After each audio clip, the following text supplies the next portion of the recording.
शुभांगी और आशीष दोनों एक दूसरे से बहुत प्यार करते थे। दोनों के रिलेशनशिप को 3 महीने हुए थे, पर इन 3 महीनों में दोनों एक दूसरे को बहुत चाहने लगे और दोनों ने डिसाइड किया कि जल्दी ही वो शादी कर लेंगे। आशीष ने अपने घर में बात कर ली थी और फिर एक दिन आशीष अपनी फैमिली के साथ शुभांगी के घर आया। आशीष की फैमिली को देखकर शुभांगी के मम्मी पापा थोड़े परेशान हो गए। शुभांगी की सहेली जिसकी शादी इसी साल हुई थी, वो भी इस मौके पर शुभांगी के घर आई हुई थी। मुझे नहीं लगता कि शुभांगी आशीष की फैमिली में समझौता रख पाएगी, क्योंकि जिस तरह से आशीष की बहनें हैं वो देखकर तो बिल्कुल नहीं लगता कि शुभांगी वहां खुश रहेगी। वैसे शुभांगी, तुझे पता था कि आशीष की 6 बहनें हैं?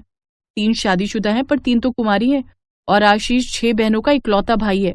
ज्यादा बात ही नहीं हो पाती थी। हाँ, पिछले दिनों आशीष ने मुझे बताया था कि उसके घर में उसकी मम्मी और बहनें हैं। वो सबसे छोटा है, अपनी बहनों का लाडला है। अब क्या करूं, मैंने ये सोचकर प्यार थोड़ी किया था कि उसकी बहनें भाई हैं या नहीं। मुझे तो आशीष के नेचर से प्यार हुआ था, उसकी सादगी से प्यार हुआ था। ये सब बातें तो बाद में सामने आती है ना। वो बात तो ठीक है, पर तू मुझे देख, मेरी 2 नंदे हैं और दोनों इतनी तेज हैं, हर समय आई रहती हैं। मेरी सासू माँ के कितने कान भरती हैं। तू तो जानती है मेरी अक्सर लड़ाई होती रहती है अपनी नंदों से। पर क्या करूं, मेरी तो शादी हो गई है, मुझे तो निभाना ही है। पर तेरे पास अभी भी समय है, तू तो ये शादी रोक सकती है। शादी के बाद पछताने से अच्छा है कि पहले ही संभल जाओ, पहले ही दूर हो जाओ। पता नहीं, मुझे भी घबराहट हो रही है। शादी होकर जाएगी, नंदों से भरा हुआ ससुराल होगा, सारा दिन रसोई में चूल्हा चौका ही करती रह जाएगी तू। रसोई में अभी शुभांगी की सहेली और बहन बातें कर ही रहे थे कि तभी माँ आ जाती है। शुभांगी बेटा, आशीष के मम्मी पापा और बहनें तुमसे मिलना चाहते हैं। एक काम करो, तुम चाय ले चलो। क्या हुआ, तेरा चेहरा क्यों उतरा हुआ है? माँ, आशीष की बहनें तो देखो, 1-2 नहीं, पूरी 6 बहनें हैं। मैं तो कहती हूँ कोई बहाना कर दो, शुभांगी परेशान हो जाएगी शादी के बाद। अभी इन सब बातों के बारे में बाद में बात करेंगे, अभी पहले शुभांगी को मेहमानों से मिलने तो दो। शुभांगी बेटा, तुम्हारा जो दिल कहता है तुम वही करना, ठीक है? चलो, तुम चाय लेकर चलो, मैं दीपा और अंजलि के हाथ नाश्ते की ट्रे भिजवाती हूँ। शुभांगी के मन में शादी को लेकर कई सवाल उठने लगे थे। जो खुशी उसके चेहरे पर सुबह थी वो अब दिखाई नहीं दे रही थी। आशीष के परिवार वाले शादी के लिए हाँ करके चले गए। उन्हें शुभांगी बहुत पसंद आई थी, पर रात के समय जब आशीष शुभांगी को मोबाइल फोन पर कॉल करता है तो शुभांगी उसका फोन नहीं उठाती। आशीष शुभांगी को मैसेज कर रहा था, पर शुभांगी किसी भी मैसेज का जवाब नहीं दे रही थी। मैं क्या करूं, मुझे कुछ समझ नहीं आ रहा। आशीष मुझे लगातार फोन कर रहा है, मैसेज कर रहा है, पर मैं उसे क्या कहूं, कैसे कहूं, ये समझ नहीं आ रहा, पर मुझे बात तो करनी ही होगी। शुभांगी आशीष को फोन मिलाती है और उसे अपने दिल की बात कहती है। हेलो, क्या हुआ शुभांगी? मैं कितनी देर से तुम्हें फोन मिला रहा हूं और तुम मेरा फोन भी नहीं उठा रही हो और ना ही किसी मैसेज का जवाब दे रही हो। सब ठीक तो है ना? हमारे आने के बाद कोई बात तो नहीं हुई ना? मैं ठीक हूँ आशीष, यहाँ पर भी ऐसी कोई बात नहीं हुई है। बस मुझे तुमसे कुछ बात करनी है। क्या तुम मुझे कल मॉर्निंग में रेस्टोरेंट पर मिल सकते हो? ठीक है, हम कल मिलते हैं। आशीष और शुभांगी अगले दिन एक रेस्टोरेंट में मिलते हैं। आशीष, मैं तुम्हें बहुत प्यार करती हूँ और मैं शादी तुमसे ही करना चाहती हूँ, पर मुझे शादी के बाद अलग रहना है। मेरा मतलब है, मैं इतने बड़े परिवार में नहीं रह सकती। तुम्हारी इतनी सारी बहनों के बीच मुझसे नहीं रहा जाएगा। मेरे मन में बहुत घबराहट है और अगर तुम अलग नहीं रह सकते तो तुम मुझे भूल जाओ, मैं तुमसे शादी नहीं कर पाऊंगी। तुम ये कैसी बातें कर रही हो शुभांगी? मेरी सभी बहनें मुझे जान से भी प्यारी हैं। मैं तुमसे शादी करने के लिए अपनी बहनों को नहीं छोड़ सकता, मैं अपने परिवार को नहीं छोड़ सकता। कोई बात नहीं, अगर तुम्हें मुझसे शादी नहीं करनी तो मैं तुम्हारे बिना रह लूंगा। सॉरी, मैं तुम्हारी इस बात को नहीं मान सकता। बाय। आशीष और शुभांगी के बीच दूरियां पैदा हो गई। जब सच्चाई आशीष की बहनों को पता चली तब उन्होंने एक ही डिसीजन लिया। देख आशीष, तू हम बहनों का लाडला भाई है, तेरे लिए हम अपनी जान भी दे सकते हैं।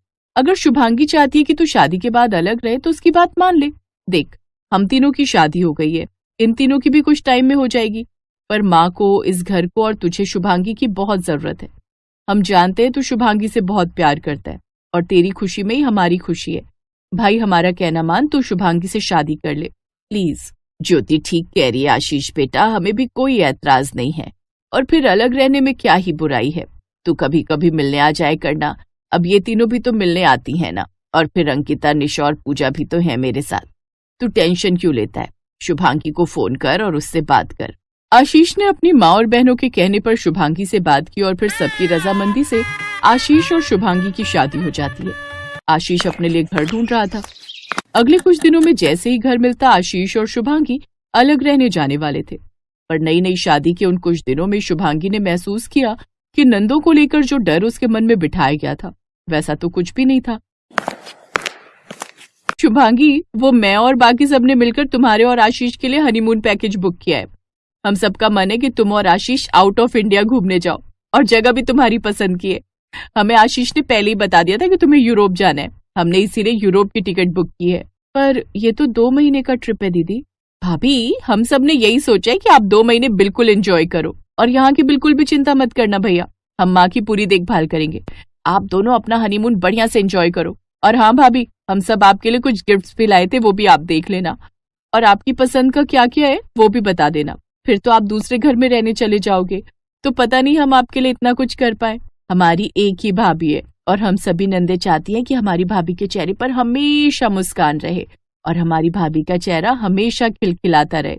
अपनी नंदों का इतना प्यार देखकर शुभांगी की आंखों में आंसू आ जाते हैं। शुभांगी और आशीष 2 महीने के लिए हनीमून पर चले जाते हैं। वापस लौटने के बाद शुभांगी अपना विचार बदल देती है। आशीष जी, मुझे अलग घर में नहीं रहना। मैं अपने इतने भरे पूरे हंसते खेलते परिवार से अलग नहीं रह सकती। मैं दूसरे घर में अकेली क्या करूंगी? मेरा तो आप सबके बिना मन ही नहीं लगेगा। मैं कहीं नहीं जाऊंगी, मैं आप सबके साथ रहूंगी इसी घर में, अपनी सासू माँ और अपनी प्यारी प्यारी नंदों के साथ। शुभांगी का फैसला सुनकर आशीष की मम्मी और बहनों के चेहरे पर खुशी आ जाती है। कहते हैं परिवार छोटा हो या बड़ा, इससे कोई फर्क नहीं पड़ता। जहाँ प्यार होता है वहाँ खुशियाँ अपने आप दस्तक देती हैं। तभी तो कहते हैं प्यार बांटने से प्यार मिलता है।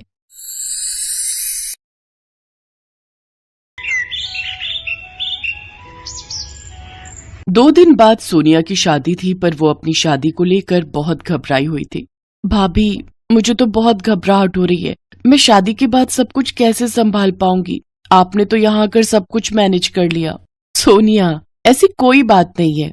तुम भी अपने ससुराल में बहुत अच्छे से सब कुछ संभाल लोगी, मैं ये बात अच्छे से जानती हूँ। और फिर मैंने तो इसीलिए अच्छे से मैनेज कर लिया क्योंकि यहाँ पर तुम सब बहुत अच्छे हो, मुझे अच्छे से समझते हो। सबने मुझे बहुत सपोर्ट किया, और जहाँ तक मैं जानती हूँ तुम्हारे ससुराल में सब अच्छे ही होंगे।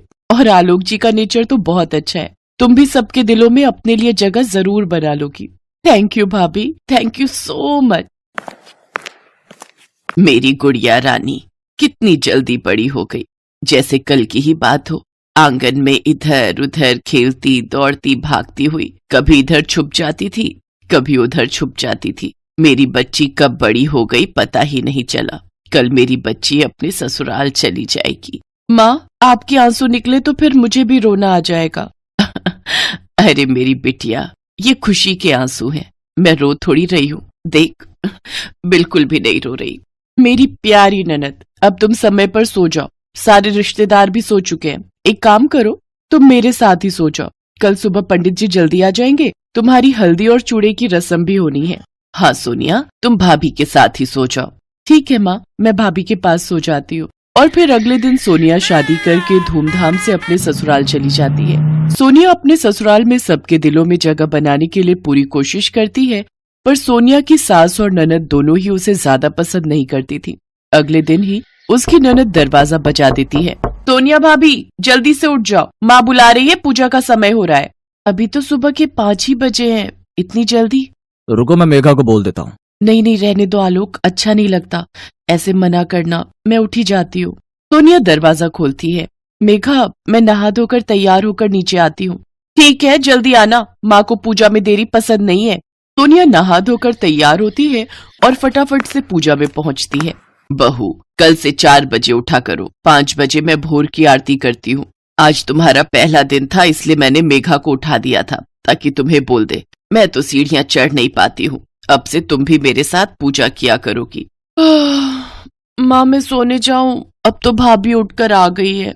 हाँ हाँ, तू जा सोने, मैंने तुझे नींद से उठा दिया। मेरी बच्ची, तुझे कॉलेज भी जाना होता है, जा तू जाकर आराम से सो, फिर मैं तुझे 8 बजे उठा दूंगी। सोनिया अपनी सास के साथ पूजा करती है। नाश्ते में उसकी सास उसे समोसे बनाने के लिए कहती है। सोनिया बहुत अच्छा खाना बनाती थी, उसने अपनी माँ और भाभी से बहुत सारी डिशेस बनानी सीखी हुई थी। बहू, समोसे में मिर्ची बड़ी तेज कर दी और थोड़े तले भी सही नहीं है, थोड़े कच्चे रह गए। थोड़ा धीमी आंच पर तलती तो और कुरकुरे बनते। खैर, अभी तो धीरे धीरे तुम इस घर के रहन सहन और खान पान को समझ ही जाओगी। मम्मी, मैं लेट हो रही हूँ, मैं कॉलेज जाती हूँ। ठीक है बेटा, टाइम से घर आ जाना। मम्मी, आप भूल गए हो, आज मेरी फ्रेंड का बर्थडे है, मुझे आने में लेट हो जाएगा। अच्छा, मैं तो भूल ही गई। ठीक है, तो फिर फोन कर देना। मेघा कॉलेज चली जाती है। सोनिया रसोई में बर्तन रखकर कमरे में आ जाती है। सोनिया, मैं जानता हूँ समोसे बिल्कुल ठीक बने थे, तुम्हें किसी को भी कुछ प्रूफ करने की जरूरत नहीं है। माँ और मेघा धीरे धीरे तुम्हारे साथ एडजस्ट कर पाएंगी, मैं उनके नेचर को जानता हूँ।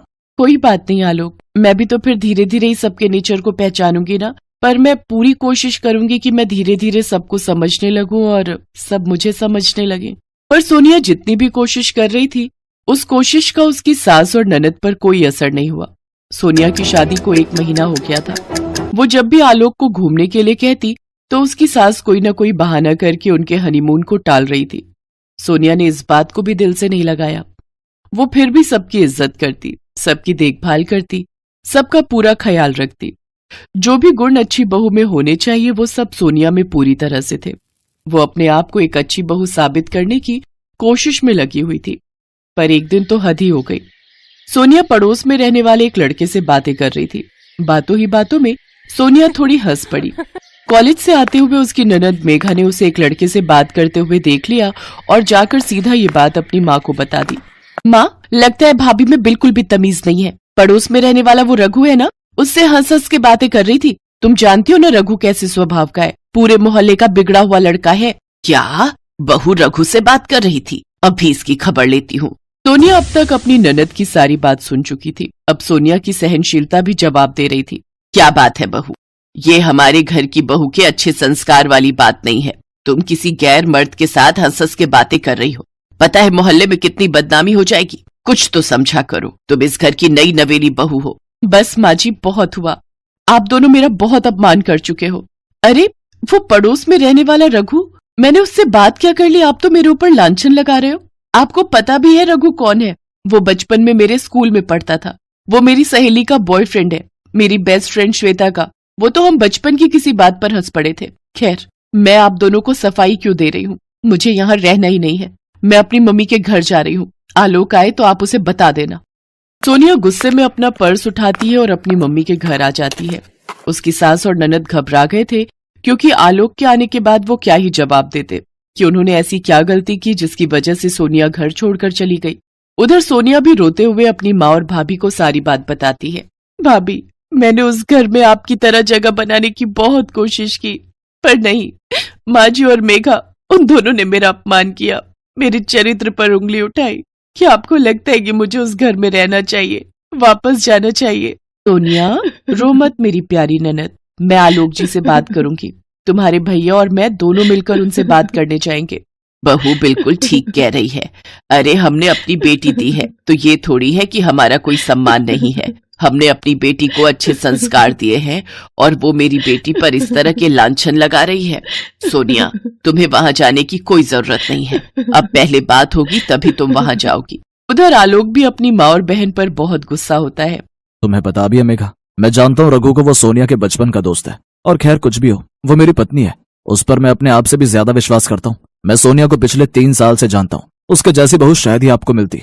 अब आप दोनों को उससे माफी मांगनी होगी। सोनिया मेरी पत्नी है, उसका सम्मान करो माँ। वो इस घर की बहू है। मेघा, वो तुम्हारी भाभी है। तुम उसे इज्जत नहीं दोगी तो और कौन देगा? अगर तुम्हारे साथ शादी के बाद ऐसा ससुराल में सुलूक हो तो क्या तुम अपने ससुराल में एक दिन भी रह पाओगी? नहीं ना। तो सोचो सोनिया के दिल पर क्या बीतती होगी। वो बेचारी तो चुपचाप तुम सबसे थोड़ा प्यार पाने के लिए तरस रही है, पर तुम दोनों उससे बिल्कुल भी ठीक से बात नहीं करती हो।